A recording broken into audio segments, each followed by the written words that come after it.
বয়সটা সংখ্যা মাত্র, কলমে জয়তী মিত্র। ছেলে বৌমার সংসারে রাত দিন লাঞ্ছনা পেতে পেতে বেঁচে থাকার ইচ্ছাটাই একসময়ে চলে গিয়েছিল বছর ৭২-এর প্রতিমা দেবীর। প্রতিমা দেবীর স্বামী একটি বেসরকারি অফিসে চাকরি করতেন। ছেলেকে মানুষ করা, তার উপর বোনের বিয়ে দেওয়া, মাথার ওপর একটা ছাদ তৈরি করতেই সঞ্চয় শেষ হয়ে গিয়েছিল।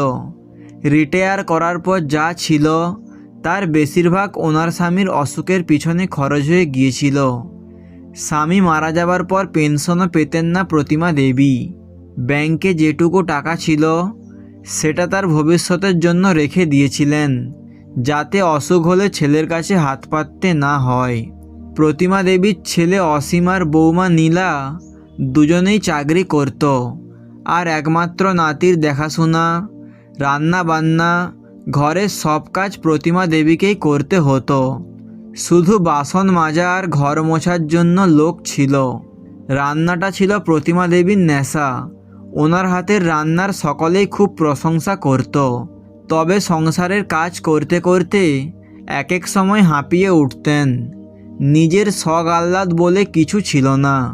কোথাও একদিনের জন্য গেলেই বৌমা নানা কথা শোনাতো। উনি কোথাও গেলে ছেলে আর বৌমা বলতো, তুমি ঘুরে বেড়ালে সংসার কে দেখবে, আর তোমার নাতির দেখাশোনা কে করবে। মাঝে মাঝে শরীর খারাপ হলে ডাক্তার দেখানো হতো ঠিকই, কিন্তু ওনার পেছনে খরচ হচ্ছে এ কথা বলতেও ছাড়তো না ওনার বৌমা নীলা। ছেলে বৌমার কাছে প্রতিমা দেবী কাজের যন্ত্র ছাড়া আর কিছু ছিলেন না। ছেলে দিল্লিতে বদলি হবার পর বৌমাও কয়েক মাস বাদে বদলি নিয়ে দিল্লি চলে যায়।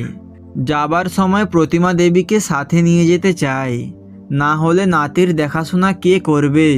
ছেলে বলে, তুমি এইখানে একা পড়ে থেকে কি করবে, আমাদের সাথে চলো। প্রতিমা দেবী সাফ জানিয়ে দেন, আমি অনেক দিন তোদের সংসার সামলালাম, আর পারবো না। আমি একাই থাকবো আমার স্বামীর ভিটেতে। বৌমা নীলা বলল, দিল্লিতে আমাদের ঘর ভাড়া, ছেলে অর্ণকে স্কুলে ভর্তি করা, এইসব করতে অনেক খরচ হবে, টাকা পাঠাতে পারবো না আমরা। প্রতিমা দেবী বললেন, তোমরা চলে গেলে 2টো ঘর ভাড়া দিয়ে দেব। ওই ভাড়ার টাকায় আমার একার চলে যাবে, আর ব্যাংকে যা আছে অসুখ হলে তাই দিয়ে ডাক্তার দেখাবো। আমার জন্য তোমরা চিন্তা করো না, তোমরা ওইখানে ভালো থেকো, শুধু এইটুকুই চাই। ছেলে পরিবার নিয়ে দিল্লিতে যাবার পর প্রতিমা দেবী 2টো ঘর ভাড়া দেন। একটা ঘর একটা পরিবারকে দেন, আর একটা ঘরে 2টি মেয়েকে দেন। মেয়ে দুটো উত্তরবঙ্গ থেকে কলকাতায় পড়াশোনা করতে এসেছে। সবার সাথেই প্রতিমা দেবীর খুব সদ্ভাব ছিল। রিনা আর পাপিয়া দিদা বলে ডাকে প্রতিমা দেবীকে, আর প্রতিমা দেবীও খুব ভালোবাসে মেয়ে দুটিকে। রিনা আর পাপিয়াকে মাঝে মাঝেই রান্না করে দিত প্রতিমা দেবী। এমনিতে ওরা হোম সার্ভিস থেকে খাবার নিত। দিদার হাতের রান্না খেয়ে দুজনেই খুব খুশি। প্রতিমা দেবী একদিন দুজনকে বলে, কাল থেকে আর হোম সার্ভিসের খাবার খেতে হবে না, আমি তোদের রান্না করে দেব।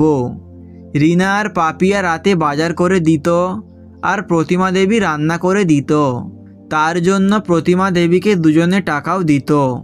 উনি নিতে চাইতেন না, কিন্তু ওরা জোর করে দিত। একদিন রিনা আর পাপিয়া দুজনে প্রতিমা দেবীকে বলে, দিদা, তোমার হাতের রান্না কত ভালো, আর তুমি পুরনো দিনের রান্না কি সুন্দর করে করো।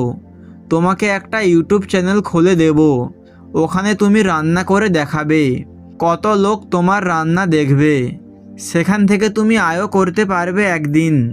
রিনা আর পাপিয়ার কথাতে রাজি হলেন প্রতিমা দেবী।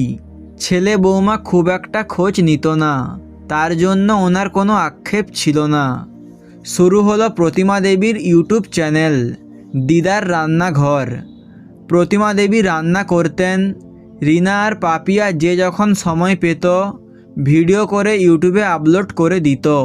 চিতল মাছের মুইঠা, মোচা চিংড়ি, গঙ্গা যমুনা কই, পটলের দোলমা, এইসব হারিয়ে যাওয়া রান্না করে কয়েক মাসের মধ্যেই চ্যানেলটি হিট করলো। দিদার ভিউ সাবস্ক্রাইব লাখের বেশি হয়ে গেল। দিদা ওরফে প্রতিমা দেবী এখন সেলিব্রিটি, এক নামে সবাই চেনে। প্রচুর টাকাও প্রতিমা দেবী আয় করছেন, ওনার এখন প্রচুর ফলোয়ার। ভীষণ খুশি প্রতিমা দেবী ওনার কাজে। জীবনের শেষ প্রান্তে এসেও যে ইচ্ছে থাকলে ঘুরে দাঁড়ানো যায়, তার জ্বলন্ত উদাহরণ প্রতিমা দেবী। বয়স যেখানে সংখ্যা মাত্র, আর সেটা সম্ভব হয়েছে রিনা আর পাপিয়ার জন্য। মেয়ে দুটো এখন প্রতিমা দেবীর চোখের মণি। টাকা উপার্জন করে এই দুই নতুন নাতিকেও তাদের পছন্দের উপহার দিয়েছেন প্রতিমা দেবী।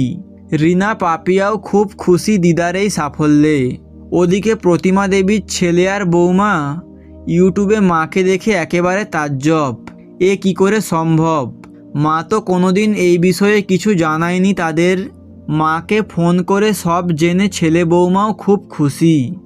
যে বৌমা তাকে রাত দিন কথা শোনাতো, সেই নীলা এখন শাশুড়ি মাকে নিয়ে গর্ববোধ করে।